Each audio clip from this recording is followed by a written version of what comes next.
KingHeatheners, it has been a while. Missed you guys, man. My camera that you're looking at me through right now took a spill a couple weeks ago. It was the victim of a windstorm during a Pee Wee football game. Tripods just ain't what they used to be. Before I get back into any real content-laden videos with thoughts and scriptures and the stuff that you've come to expect from me, I gotta go over two things real quick. First of all, my video, Portrait of an Atheist, was featured on the Venom Fang X channel. Regardless of how you feel about Venom Fang X, first I have to say it was an honor of mine to be featured on such a highly subscribed channel. I mean, I'm virtually a nobody compared to him or them.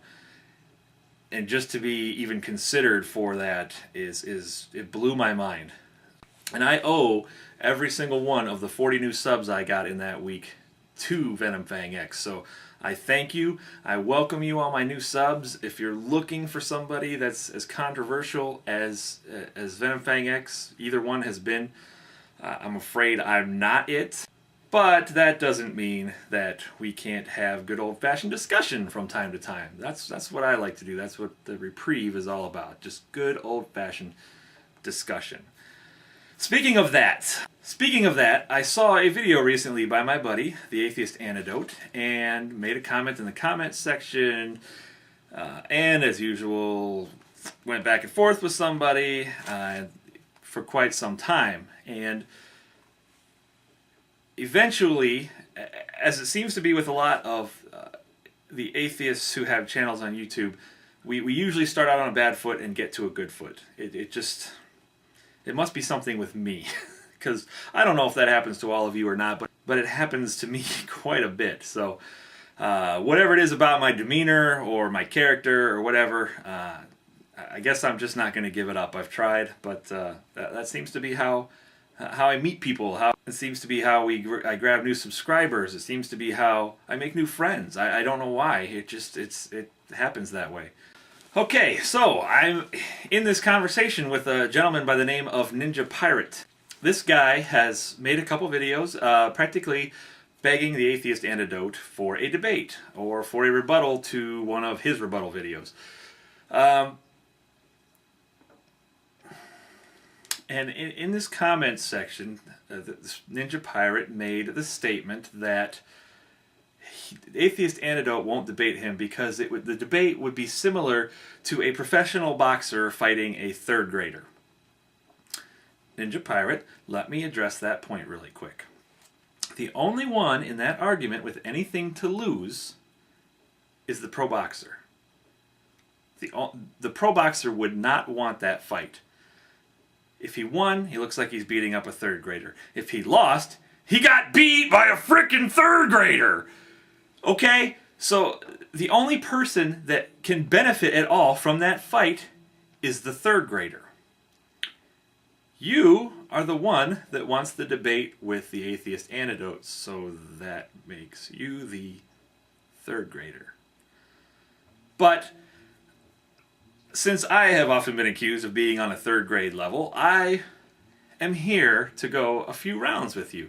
Not because I want to fight you, not because I want to debate you, but because if you think that you are going to earn a debate with the Atheist Antidote, you need to clear some things up really quick. And we're going to address your video. I just picked one randomly out of your stash of videos there. I picked one randomly, and I'm going to go over it point by point. And maybe I can help you get this debate with the Atheist Antidote. I'm basically claiming that it's a myth that science is in any way in conflict with Christianity. He claims that they're completely intermeshed. No, he claimed that the war between science and Christianity is a fallacy. Not that they've always gotten along, nothing like that. He claimed that the war between them was a fallacy and it was perpetrated for political reasons. Not for reasons that science or Christianity can explain. It was for politics.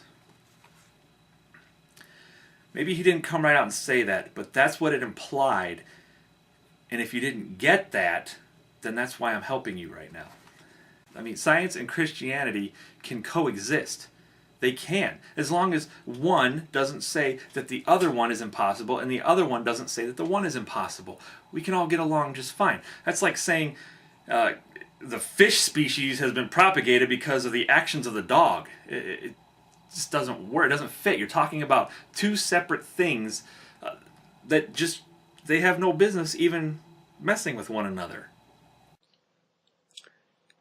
Let me see here. Let's scroll up to here.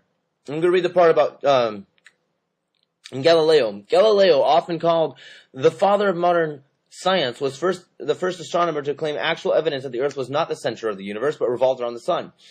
For this, Galileo came under intense criticism and persecution from the Church.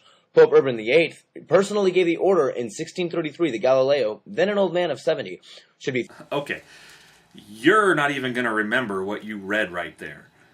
So let's stop right here. Reading what somebody else said on your video is not a refutation. It's just you reading. If you want to make a statement and then quote that as a source and put it in a sidebar, that would be allowing the viewer to read it and make up their own mind. You can form your opinion based on what you read, but just sitting there and reading it to us, we're all big kids here. By third grade, I'm pretty sure we could all read for ourselves. Thanks. And I'm not altogether sure what that is in your mouth, but the polite thing to do would be to remove it before talking in a video. It's common etiquette in public speaking that your mouth be clear, your throat be clear, that you look at and address your audience. There's just a few basic rules to public speaking. We all love everlasting gobstoppers and lifesavers, but just take it out, put it down on the desk. It'll be there when the video's over in 10 minutes. And you put it back in and go back about your business. And Christianity is also the source of anti-Semitism.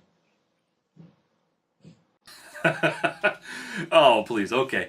So, in another comment on the Atheist Antidote's video, you said that you could quote the Bible better than the Atheist Antidote could ever even dream of.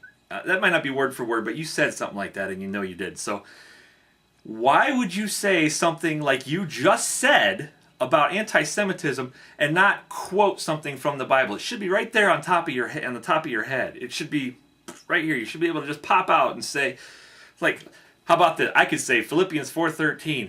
I can do all things through Christ who strengthens me. You know, just pop it out. Just, whatever. It's right there. Okay?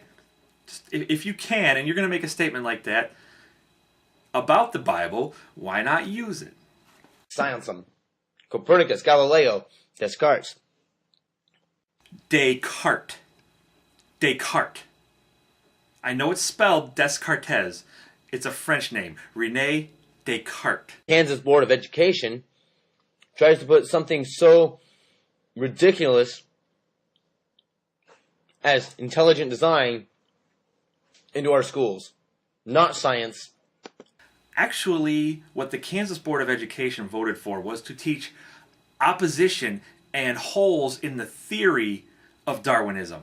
Not just to blindly teach Darwinian evolution. They taught to teach both sides of the argument.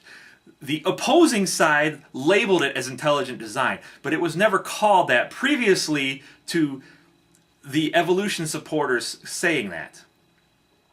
The people that were involved were probably motivated by intelligent design, but that is not what they sought to teach. They sought to teach holes and critical thinking. Critical thinking that is important in a scientific mind. There's young scientists are going to come out of that Kansas Board of Education.